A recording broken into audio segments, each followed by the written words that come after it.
All right, everybody, welcome back to another episode of the Fearcast. This is the podcast dedicated to OCD and anxiety spectrum, and getting your life back. I'm your host, Kevin Foss, and I'm a licensed therapist specializing in OCD and anxiety disorders. Thank you all for joining me for today for another rousing episode. No pun intended, maybe every pun intended. I'm not quite sure. But I hope everybody out there is doing well. For those of you who are new to the podcast, this is a question and answer based podcast. If you have a question about OCD and anxiety stuff, and you would like some random person on the internet answering those questions that maybe slightly more qualified than somebody on Reddit, or maybe slightly more qualified than your cousin or something like that, or just someone on a forum, send them to me. I'll put them up on the internet, talk about them, yammer on about them, and I'll do my best to try to point you in the right direction. So if you have a question, you can send it over to me.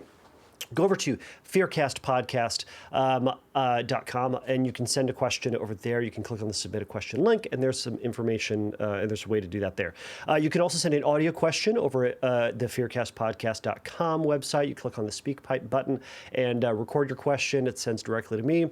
You can also send it over to Instagram. I am Fearcast Podcast over at Instagram, and you can send me a question that way. And I believe that is how the question for today is coming in. The question today came from Toblerone Girl. That is the name that she is going by. Now, if you're nervous about this, again, you give me whatever name you would like to use, and if it's appropriate, I will use it. I'm looking at some of you people out there sending me questions. Anyways, send in your question, and audio questions go to the top of the list. Y'all know that. That is why Toblerone Girl's question is coming in today. So before I get into that, I'm just going to share my excitement with the weather. Now, some of my Southern California people don't appreciate weather. They like it sunny, and they like it just kind of nice, and like 80 degrees, and like, I can just kind of go outside with a t-shirt. It's raining all week, and it's been bonkers rain. Like, now, all right, other people in the country I know are getting crazy snow, and you all get weather and lightning and, things. We don't. This is a wild novelty for us, and I'm here for every second of it. I love it. Lightning is happening, and the crazy wind, and everyone's like, oh my gosh, what's going to happen? Are we all going to crash our cars? Maybe we are. But you know what? It's going to be a lot of fun weather. Oh, it's been great. Plus, it means that I get to stay at home and sit on our giant, we just got a new couch. It's a giant new couch. And I get to sit on that and watch movies. And I feel like I'm doing some solid parenting. Y'all didn't ask for this. I'm doing some solid parenting lately. Does that mean that I'm like setting boundaries and like communicating with my kids, like doing, like taking them on activities that they like? No, none of that. But what I am doing is introducing them to Star Wars. So I tricked them into watching the first two Star Wars. Now, the first two, by the way, is episodes 4 and 5. I don't want to hear episodes 1 and 2 as the first ones. I recognize they exist. I know that they have a place in it, but okay, the first couple 3, let me just tell you about 1, 2, and 3. All right, episodes 1, 2. If they cut out like 30 minutes of just fight scenes, and they brought the camera in, tightened it up a little bit on just the action, those movies would have been 100 times better. Now, I'm also not here to be mad on the post 3. What is that? 6, 7, 8. Wait, 6, 7, 8, and 9. Yeah. I like them, and don't get mad at me about they're too funny. Have you watched Star Wars? They're hilarious. They are very funny. They're very intentionally funny. And if you think that they are ruining your childhood, it means you had a bad childhood, all right? If a new movie with new characters is ruining your childhood, I'm sorry for the childhood that you had and the expectations that you thought life was going to give you. And welcome to the podcast that we're dealing with things that sometimes suck in life, like mental health. Yay! We're going to wrap it around, everybody. We're bringing it around. All right, I'm not going to spend too much time on this because Toblerone Girl's question is long. She acknowledges it. It's long. It's good. I'm leaving all of it in, but it is long. So buckle up. Here's her question. We're dealing with sexual orientation OCD and ROCD. I've got to come up with a name for the intersection between these two, and we got to come up with something because they go hand in hand together. So, all right, let's play her question, and then let's get onto my answer. Hey, Kevin. Thank you so much for your podcast. It has been such a good help to me. Like, you're amazing. And I just want to say thank you for being incredible in all the work you're doing. It's so helpful to everyone. I just wanted to see if I could get, I guess, some thoughts from you about what I've been experiencing for the last, say, year and a half, 2 years. I believe I have OCD. I believe I've developed OCD. I don't have a diagnosis of it, though, but have suffered from anxiety for a very long time. So last year, just to actually give some context, I got married in 2024 to my husband, who I've been with for 7 years this year, who is amazing. But yeah, since I got married, I feel like what I've been struggling with is relationship OCD and sexual orientation OCD. And it kind of kicked off because really, like, I've never had attraction to women in terms of relationships or anything like that. No romantic feelings for women. But, like, throughout the course of our relationship, my husband and I have sort of experimented with threesome kind of fantasies in the bedroom, which have been, like, I've enjoyed them, he's enjoyed them. I've watched lesbian porn. We've watched it together. And then it got to the point that I felt like I needed that to be aroused. And that started to spin me out in terms of questioning everything and going, well, like, you know, what does this mean? All of that.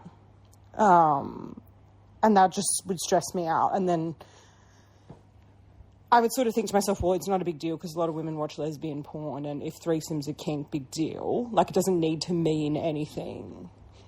But then it kind of developed into, like, getting groinal sensations looking at some women. And then I'd be like, well, is that real arousal or not? And I think some of it is genuine arousal. And some of it is, I think, anxiety. I'm not really sure, though. It's hard to say. I definitely find men attractive as well. And it's only specific situations I kind of feel like I get particularly aroused or feel like the groinal sensation, shall we say, if it's not arousal, is about women. Like, I might be watching a TV show with a hot woman and I'll be like, oh, well, she's hot. Oh, what does that mean?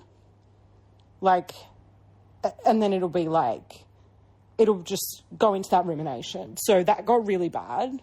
And then it made me question my relationship with my husband.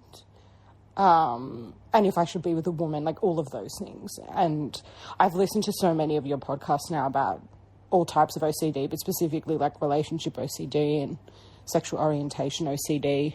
And it's been helpful, but I guess without a diagnosis, it's hard to really know, like, is this actually OCD?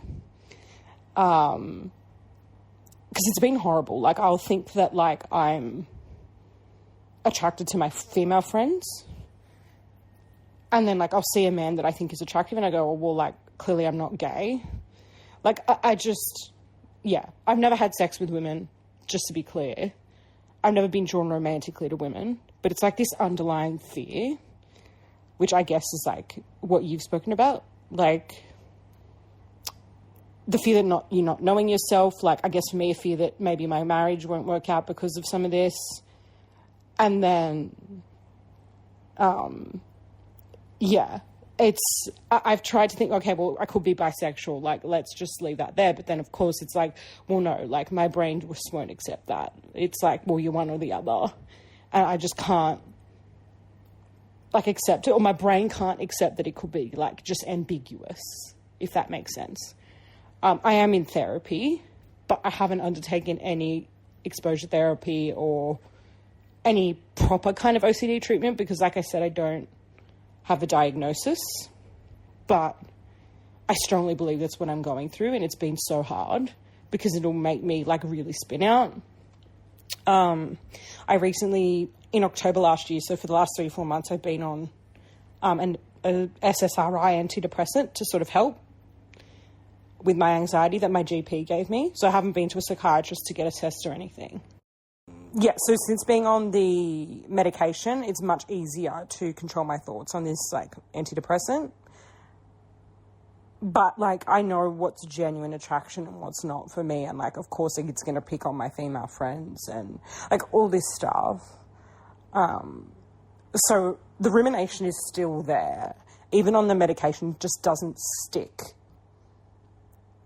It just doesn't stick to my brain. Like, the thoughts won't hang around. I'm able to distract myself and just go, yep, okay, and then move on. But, yeah, I think it might take a bit more than just being on this medication and doing the therapy I'm doing because, you know, I am seeing a therapist who's not trained in OCD. It's helping a bit, but like I said, without a diagnosis or anything, it's hard to know because I haven't done any exposures therapy or anything like that. Because, yeah, I just chosen to see if I could go without and just kind of see what happens. But, yeah, the biggest thing is when it's like I'm questioning if I have, you know, lost attraction for my husband, if I'm like, you know, and I'm actually having feelings for my friends, which I know I'm not.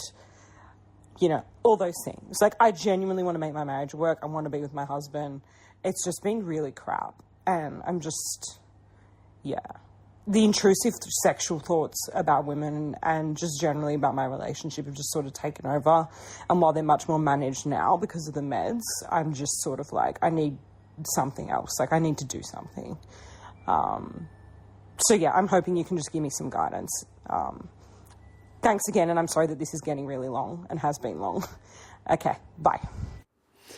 All right, Toblerone Girl's question, or Toblerone Girl, thank you so much for this question. This is a great question, and I love the accent. I love the accent. Who doesn't love a good accent? Am I right? I'm bummed because I can't get Siri in my car to have an Australian accent. Oh, if I said it, it's probably going to be mad at me. It's probably going to try to activate. Anyways, I said the name. It's like saying Beetlejuice. It just shows up. I'm also in my head now about my Star Wars rant at the very beginning of this. Maybe that was too much? It's too much. If you disagree with me on Star Wars, message me. We can have a whole argument. I'll air all of it. I think that sounds like a super fun kind of maybe a segment is let's get into arguments about nerd things. If you have strong positions about Harry Potter as well, if you are a Christian out there who has strong opinions about Harry Potter, we can have an absolute overlap between religious scrupulosity and nerd culture. So let's do it. All right, let's get on to the question though. All right, so Toblerone Girl. I'm just going to call you Toblerone. I feel like that's going to be easier. Anyways. All right. So I'm going to, first off, for diagnosis, there are plenty of ways to go and get a diagnosis. I mean, you can certainly talk to your therapist about this that you mentioned that you are seeing. Ask them to administer a Y-box. It's YBOCS, so it stands for Yale Brown Obsessive Compulsive Scale. That is going to be the gold standard, the industry standard of diagnosis for it. Now, there is going to be a severity scale, and sometimes you'll find a symptom checklist. Typically, they'll do the severity scale, and that's a good way to kind of measure, how severe OCD symptoms are. 7 and under are subclinical, which means that all people will rank on it to a certain degree. How much degree, I don't know, but they rank a little bit. So you can go up to 6 and have some traits, but isn't considered clinical at that point, right? But 7 and above, it is. It's a really good measure just to kind of gauge, how much, and then re-administering it over time starts to show the reduction of symptoms, which is very fun and very encouraging. I think the symptom checklist is a little bit more useful in terms of treatment from my perspective. I think it's a little bit more helpful because it really helps to focus on what are the areas of compulsion, what are the areas of obsession, and then it gives us kind of more targets. Now, there are options out there. If you just Google, I just Googled online Y-box test free. And there are a couple of websites who do have Y-box. They're going to be severity scales because it's easier to show, easier to kind of diagnose and kind of lead you to say like, all right, I do have OCD and it's in the extreme or mild or whatever level you're at. There are some websites that will require your email address. Ignore those, just ignore those. But some of them are free. You can also find, and I was going to say, I checked my website. I will put one on Cal OCD's website. That's my private practice, calocd.com, for California OCD and Anxiety Treatment Center. I'll put one up there at some point, just for people to have access to, because I think it's helpful. But you can also check out Jonathan Grayson's Freedom from OCD book. There is a symptom checklist in there as well. I believe there is also a Y-box, a regular Y-box. Sorry, I'm distracted outside. It is wildly raining, and there is a squirrel that is rapidly trying to get into a Capri Sun. This might be he's running across the street with it. This might be the most entertaining thing that's happened to me all day. It's early in the day, but, still stands. All right, so you can go check those things out and talk to your therapist about this. All right, so as I've mentioned, so you already suspect that you have ROCD and sexual orientation OCD. So you said you've also, I appreciate you listening to the podcast and all the kind words. That isn't, I do hear it. Thank you. But there are, what am I even trying to say? You're suspecting there is OCD. Certainly talk with your therapist about this, but also, are you listening to these podcasts over and over again? And I'm sure, you mentioned mine. I'm sure there are others that you're listening to. Are you listening to try to give yourself confirmation that, yes, I do? Because at some point, you've listened to the podcasts enough to round up to most likely there is. All right, because it sounds like you're gravitating towards this, and at the very least, it sounds like there is something afoot, right? Something going on. So I want to point that as a potential compulsion. All right, but let's start getting more into this. So first, I want you to try to rethink what the problem might be, right? I want you to start to think about the uncertainty in the situation, the uncertainty of the thought as the problem, not the content of it, right? You've heard me talk about how I think OCD isn't really a thought problem, it is a feeling problem, right? So for example, if you could probably have these thoughts all day long, but if it didn't come with that feeling of uncertainty or doubt or fear or terror or whatever verbiage you want to use, you probably wouldn't care, right? Because you and I and everybody else out there, we've got crazy thoughts all day long. We've got wild thoughts all day long, and we generally don't care. But when it comes to an obsession, comes to a fear, it comes with that feeling, right? And it's the feeling that motivates people to take action, right? And that's where the compulsions come in. So I want you to start to think about it as the uncertainty, right? Because if it was just about a title, right? You've talked about in this that you do notice some genuine sexual attraction, right? You said you've watched lesbian porn. You and your husband have experimented with threesomes. I don't know if those threesomes were, two women and a man, or two men and one woman. I don't know. You didn't mention, at least I don't think you mentioned the I don't know, the personnel involved with these, but there is some openness, right? So the title, though, doesn't really matter. And this is the most frustrating thing. And this is where OCD and sexual orientation OCD loves, right? It wants people to be in this clear and clean box, but I don't know why it never accepts bisexuality as a viable option. It just rejects that. It's like, no, it has to be either straight or gay. And if you're not straight, this is generally speaking, it's like if you're not straight, oh my gosh, that's a terrible problem, right? Or, if you're identifying as gay, it goes, oh no, but I'm not 100%, so, or, a 7 on the Kinsey scale or whatever the number is. That's a problem. As if to say that, again, that bisexual can't work, right? I wish the terms that OCD would accept terms like bisexual or heteroflexible or just open or sexual omnivore or sexually non-binary, like whatever it might be.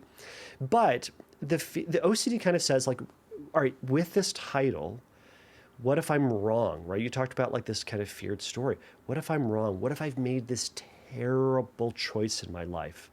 What if I don't really know myself? What if I discover something about myself that will be my life's undoing, right? And it just goes, oh no. Because if you could satisfy it with just this title and say, well, yeah, I'm not in this binary. I'm not strictly straight or not strictly gay. I am, I have one foot in both camps. I don't know what the case may be, but that's where you've kind of come to. That's where you've acknowledged as true about yourself. But OCD ain't having it, right? So one thing that I want to so we talked about just kind of what those feared stories are, right? That feared story is kind of that uncertainty. Well, what if? It's that introduction. It's the invitation into fantasy. Is what if? What if dragons exist? What if I win the lottery? All these are fantasies, but it says let's step out of reality into fantasy land and explore something that isn't true, or that could be true, could happen, but isn't happening now. Right? So what if something terrible is going to happen to you, for you, about you, because of you, whatever it is? And that uncertainty, could be easily done with a simple answer. But that's where it's an anxiety disorder, and that's where the cycle keeps continuing. If you could just answer it and then move on with it, you'd be done with it, and we wouldn't be talking. But we are. All right. So one thing to consider in this is like, before we jump into other things, is there any reason why accepting those terms isn't okay? So something to perhaps unpack with a therapist is there any religious issue, any family of origin issue, any social reasons why accepting that title or that label is unacceptable? Now, I'm not saying there is or that there always is for people, but sometimes there can be a limitation, or not a limitation, a hesitation to accepting those terms because of something else. And you're kind of going through this compulsive cycle to try to resolve that stuff as if going through the compulsive machinations is actually going to resolve that, where sometimes there's just some processing in that area that needs to happen.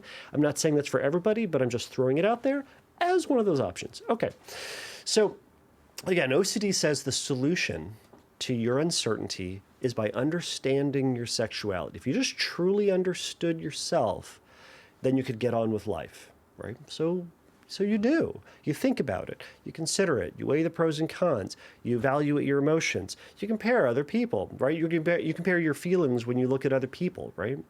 Now, typically, a lot of times, sometimes we would get to a conclusion and go, nah, I kind of lean over here, and we go, okay, that's who I am, and move on. But again, OCD ain't having it. It says you've gone through that process, but it still says, you know what? I know you came to a conclusion, but let's just think about that again. Or what if the situation was different? What if it was a different what if it wasn't that woman you were attracted to? What if it was this whole other woman? What if it was this fictitious person who has all these different traits? What if they were the person that you were going to be attracted to and was going to make you leave your husband? Could that be it? And so it just draws you back in with more and more what ifs. And all these are, existential questions that if you really wanted to think about and enjoyed thinking about it, have at, go to town. But it sounds like that process is engaged with urgency and need and kind of a life or death sort of vibe to it. That's where it's becoming a problem, right? So the reality is the solution is recognizing that this is OCD, tolerating the unknown aspects about it, the unknown aspects about the future, right? What if I discover something? What if I eventually make a mistake? What if something bad happens? And also that kind of the inconsistent and unresolvable feeling of doubt that shows up. That's kind of what we're having to sit with, right? So I want you to think about it in that sort of way as you start to move forward. All right. oftentimes in treatment, we're going to go through kind of this challenging thoughts process. So this is called the cognitive restructuring piece within CBT, cognitive behavioral therapy. And that's where we look at the thoughts, look at the situations, and start to challenge the legitimacy of it, look at any cognitive distortions that may be at play, kind of think about it as a kind of screwy thinking or kind of skewed thinking. And we try to come to a place that isn't going to resolve it or make you feel all of a sudden better, but help you have a more grounded, more fact-based understanding and acknowledgement of who you are, where you're coming from, what your goals are, all that stuff. And the goal of that is to kind of get this grounding so that you can jump off from it into exposures or jump off from it into some of these further exposure or exercises. Now, for some people that can be compulsive, that can be problematic. For some people, it can be, it can feel like reassurance seeking, and it is to a certain degree reassuring. It's reassuring of what you believe and what you trust to be true about yourself. Now, going through it once and then moving forward with that information as if the alternative thought is true is great. But when you go over it and over it and over it, that's where it starts to become problematic, as if you're trying to do it to change the way that you feel, and that's going about it the wrong way.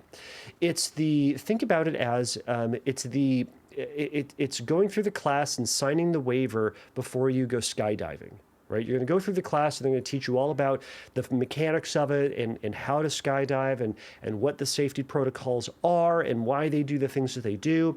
And then they're going to have you sign this waiver that talks about the safety of it, but also talks about how you can go splat.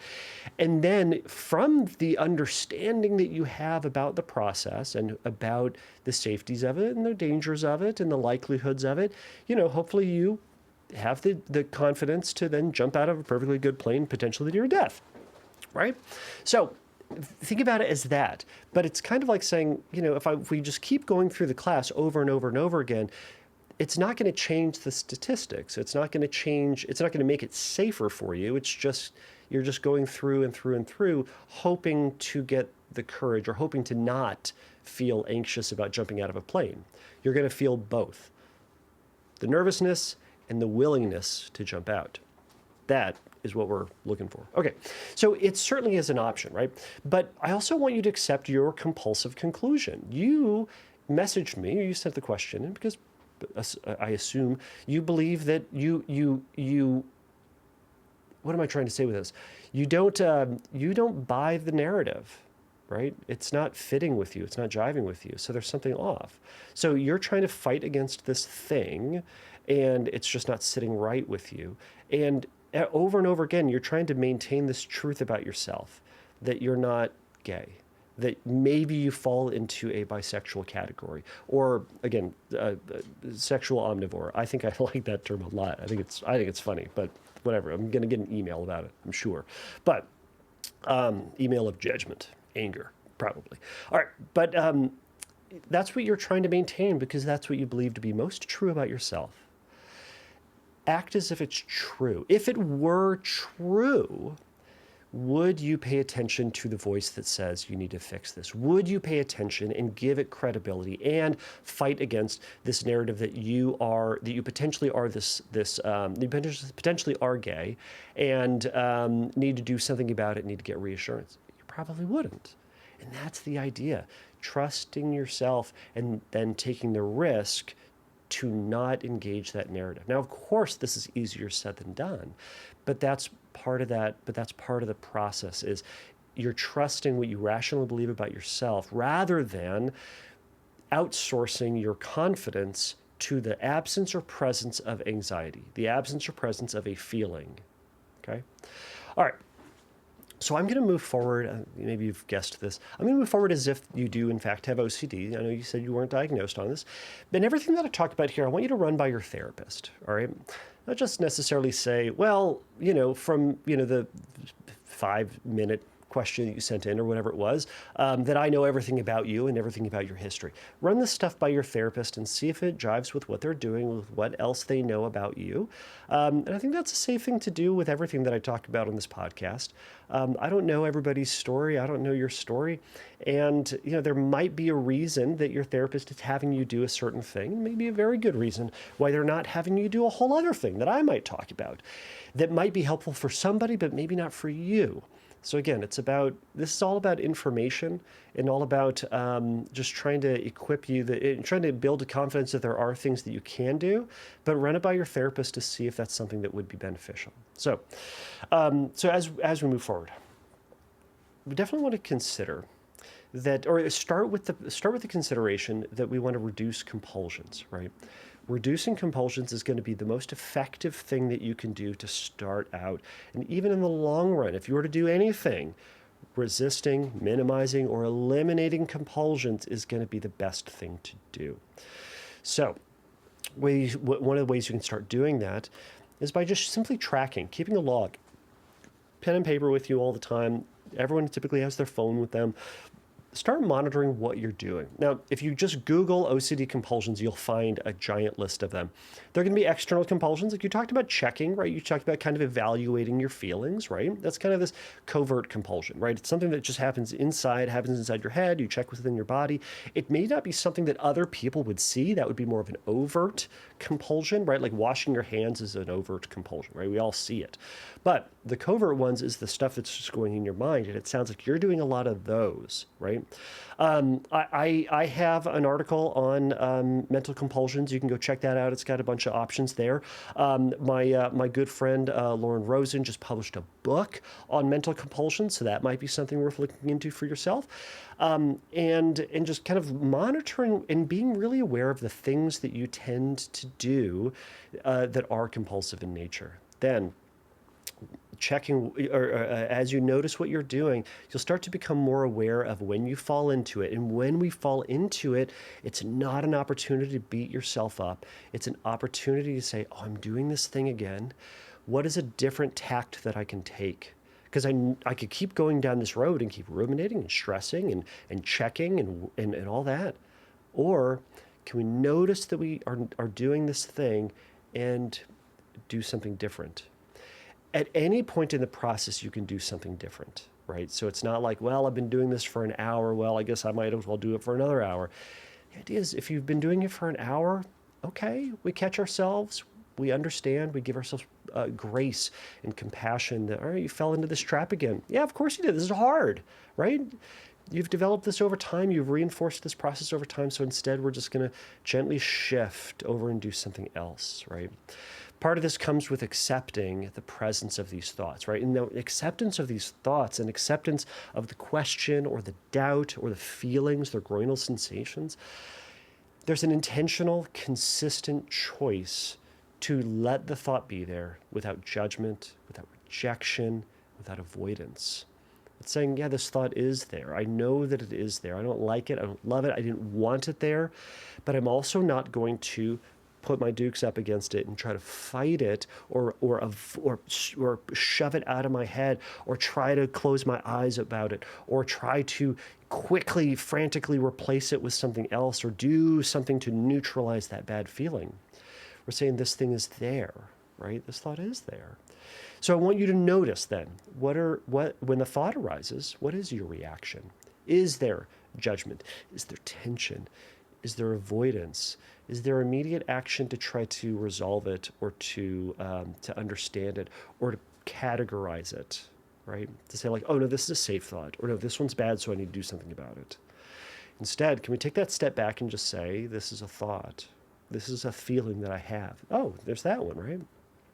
And notice that you have a choice to engage with it or to engage with other things, right? We always have a choice on what we're going to think about, right? I could ask you to think about your favorite gym teacher. If you have gym, I don't know if every school has gym, but what was your favorite gym teacher?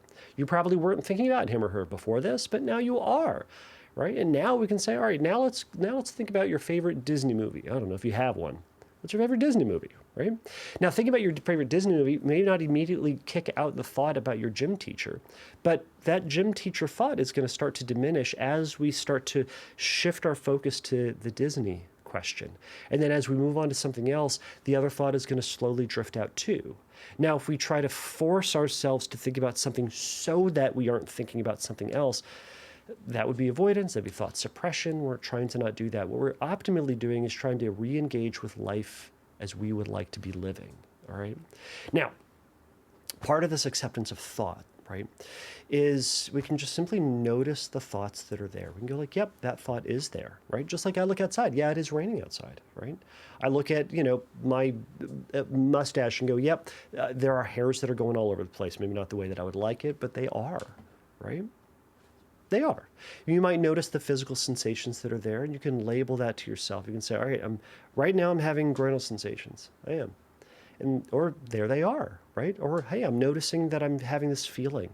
I'm noticing that I have this mental image in my head, right? It can just simply be a word, right? It can just be like groinal sensation. It can just be attraction, right? It can be anything like that, just to notice that it's there. And once you notice that it's there, we can then reconnect to what's happening around us.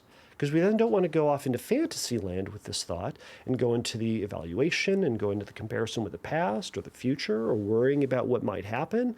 Instead, we want to say this thought is there, but and what else is there? Well, I see cars outside, right? You see the picture in the background if you're watching this on YouTube, right? Maybe you're at the gym, so you see other people at the gym. You hear the sounds around you. I tend to ground to sound. Right? So when I'm grounding and really trying to connect with my environment, I really hone in on the sounds around me and noticing subtleties and, is there wind? Are the air conditioning is on around me? Can I hear the rain outside? Are there things that are far away? Do I hear my own heartbeat, right? You can kind of hear that in your ears. So some people do it with smell, some people do it with sight. It's really going to be up to you, but it's really about grounding yourself to the moment. So spend some time just anchoring yourself to this moment.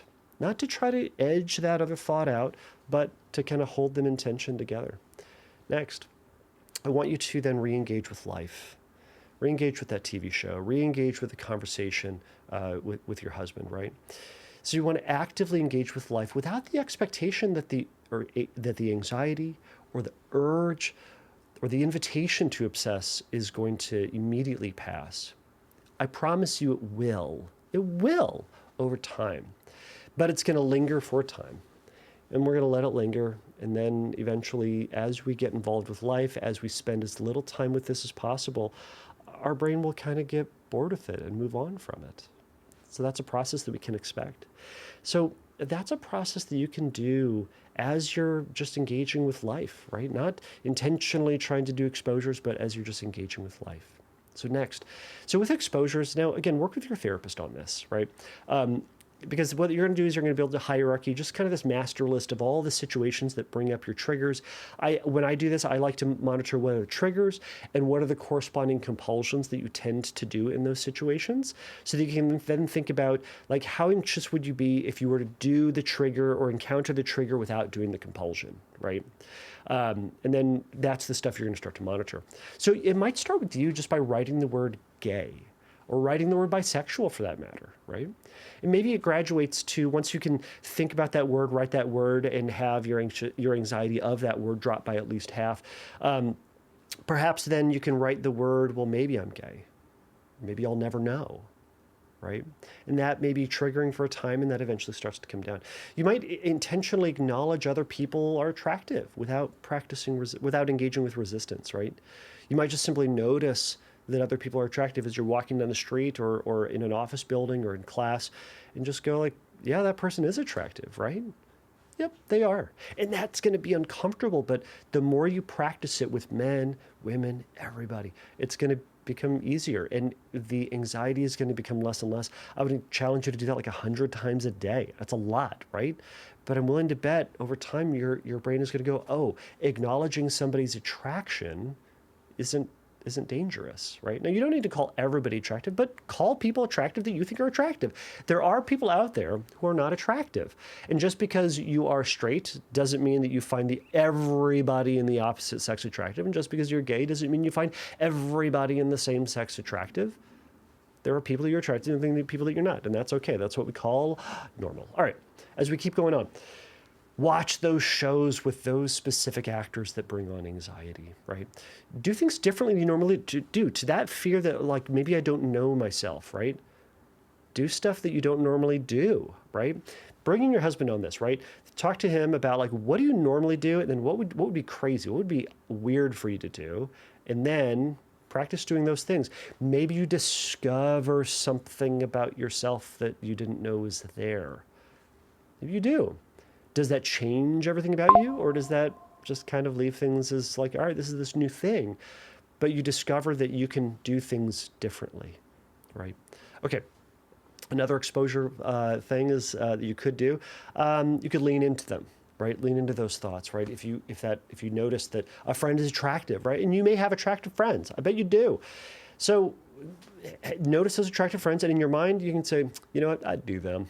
That might be uncomfortable, and that may not also be true. You may not eventually do them. I don't know what your story is or what your, I don't know what your agreements are, but it's like you can just go like, yeah, I'd do them. It's going to be uncomfortable, and the more you say it, the easier it will become. You can lean over to your husband if you're watching a show and there's this attractive person that comes on. Lean over to your husband and just go, I would totally leave them or leave you for them.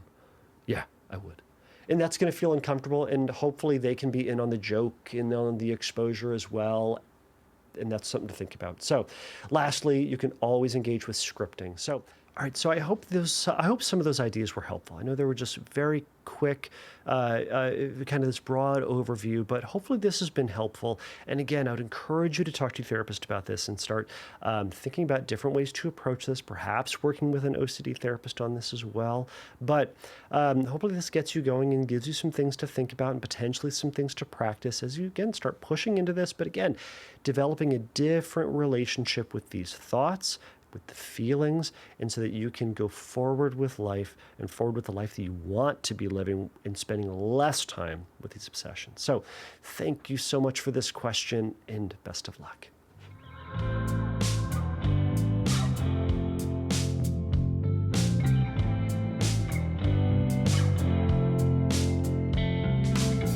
Thank you for listening to the Fearcast.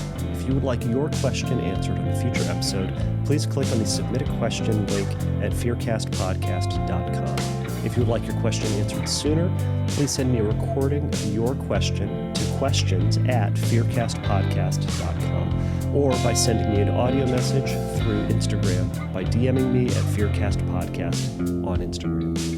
If you like the Fearcast, please write a review on your podcast platform of choice.